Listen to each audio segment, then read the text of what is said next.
राजस्थान कांग्रेस में एक बार फिर वही कहानी लौट आई है। फर्क सिर्फ इतना है कि इस बार किरदार वही हैं, संवाद नए हैं और सवाल भी नया है। क्या अशोक गहलोत ने सचमुच पलटी मारी है? और अगर पलटी नहीं मारी तो फिर कुछ दिन पहले जिस सचिन पायलट को लेकर मानेसर कांड, 25 सितंबर और कांग्रेस संकट की पूरी कहानी सुनाई जा रही थी, आज उसी सचिन पायलट को लेकर अचानक इतना अपनापन क्यों दिखाई दे रहा है? क्या लोकेश शर्मा ठीक कह रहे थे? क्या सचिन पायलट के बढ़ते कद ने राजस्थान कांग्रेस की राजनीति में एक बार फिर हलचल मचा दी है? आज इसी पर बात करेंगे। राजस्थान की राजनीति में अगर सबसे लंबा चलने वाला कोई अध्याय है तो वह है अशोक गहलोत बनाम सचिन पायलट। 2018 में कांग्रेस सरकार बनी, सचिन पायलट प्रदेश अध्यक्ष थे। राजस्थान में कांग्रेस को सत्ता तक पहुंचाने का बड़ा श्रेय उन्हें दिया गया, लेकिन मुख्यमंत्री बने अशोक गहलोत। यहीं से एक राजनीतिक संघर्ष शुरू हुआ जो 2020 के मानेसर कांड तक पहुंचा और फिर 25 सितंबर 2022 को बगावत हुई। कुछ दिन पहले अशोक गहलोत ने अपने एक इंटरव्यू में पुरानी फाइलें खोलकर रख दी। उन्होंने कहा 25 सितंबर की घटना हाईकमान के खिलाफ बगावत नहीं थी, बल्कि सचिन पायलट को मुख्यमंत्री बनाए जाने के खिलाफ विधायकों की प्रतिक्रिया थी। गहलोत ने कहा कि वे खुद कांग्रेस के राष्ट्रीय अध्यक्ष बनना चाहते थे, लेकिन उन्हें अध्यक्ष बनने से रोकने के लिए साजिश रची गई थी। उन्होंने ये भी कहा कि उनके ऊपर ये गलत धारणा बनाई गई है कि वे मुख्यमंत्री की कुर्सी नहीं छोड़ना चाहते थे। राजनीतिक गलियारों में इस बयान के कई अर्थ निकाले गए। कुछ लोगों ने कहा कि गहलोत एक बार फिर मानेसर और पायलट प्रकरण को हवा दे रहे हैं। कुछ लोगों ने कहा कि शायद कांग्रेस संगठन में कोई बड़ा बदलाव होने वाला है। और तभी पूर्व ओएसडी लोकेश शर्मा मैदान में उतर आए। लोकेश शर्मा ने एक प्रेस कॉन्फ्रेंस कर कहा, अशोक गहलोत बार बार अपना स्टैंड बदलते हैं। उन्होंने यहाँ तक कह दिया कि जब भी सचिन पायलट को कोई बड़ी जिम्मेदारी मिलने की चर्चा शुरू होती है, तभी गहलोत पुराने बातें लेकर बाहर आ जाते हैं।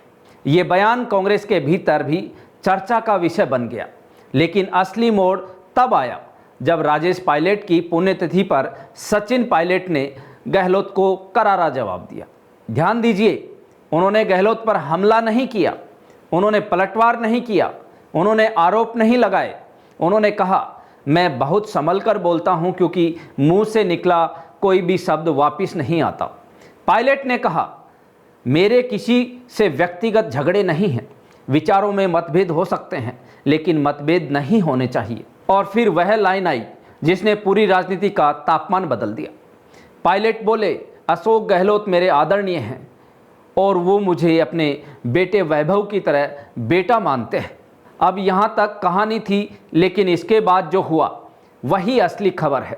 अशोक गहलोत ने अब नया बयान दिया है और इस बयान ने पूरी बहस को एक नया मोड़ दे दिया है।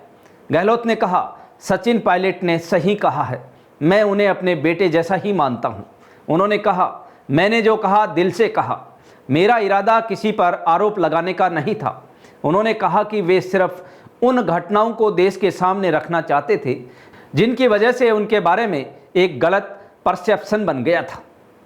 अब सवाल उठता है, अगर इरादा आरोप लगाने का नहीं था तो फिर मानेसर कांड बार बार क्यों आ जाता है? अगर सचिन पायलट बेटे जैसे हैं तो फिर 2020 और 2022 की घटनाएं हर कुछ महीनों के बाद क्यों सामने आ जाती हैं? अगर कोई मतभेद नहीं है तो फिर राजस्थान कांग्रेस हर बार इन्हीं दो नामों के इर्द गिर्द क्यों घूमने लगती है? यही सवाल अब बीजेपी भी पूछ रही है। नए राज्यसभा सांसद सतीश पूनिया ने इस पूरे विवाद को कांग्रेस का नासूर बता दिया है। पूनिया ने कहा, राजस्थान की राजनीति का जिक्र होगा तो गहलोत और पायलट की लड़ाई का जिक्र भी होगा। उन्होंने कहा कि कांग्रेस अपने दो सबसे बड़े नेताओं के बीच का विवाद आज तक सुलझा नहीं पाई है और यह संघर्ष अब कांग्रेस की संगठनात्मक कमजोरी का प्रतीक बन चुका है।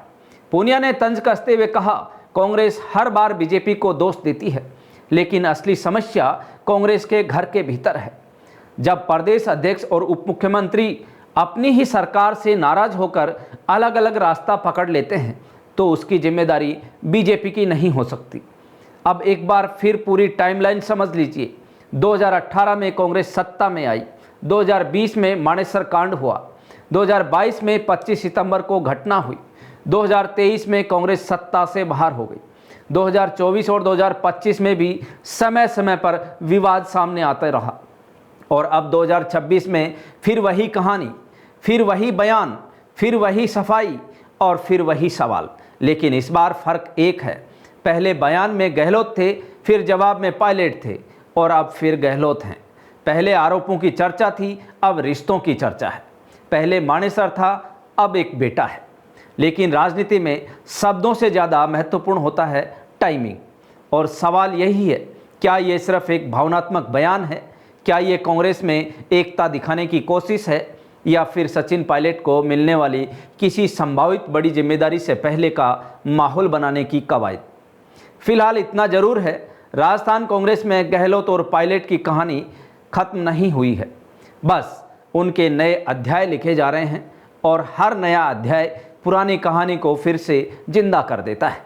तो दोस्तों, आपका क्या मानना है कि गहलोत और पायलट की अदावत खत्म हो गई है या अंदर खाने एक दूसरे से आगे निकलने की होड़ मची है? अपनी राय कमेंट बॉक्स में जरूर दीजिए और ऐसी ही लेटेस्ट खबरों के लिए जागो इंडिया जागो न्यूज़ चैनल के साथ बने रहें। धन्यवाद।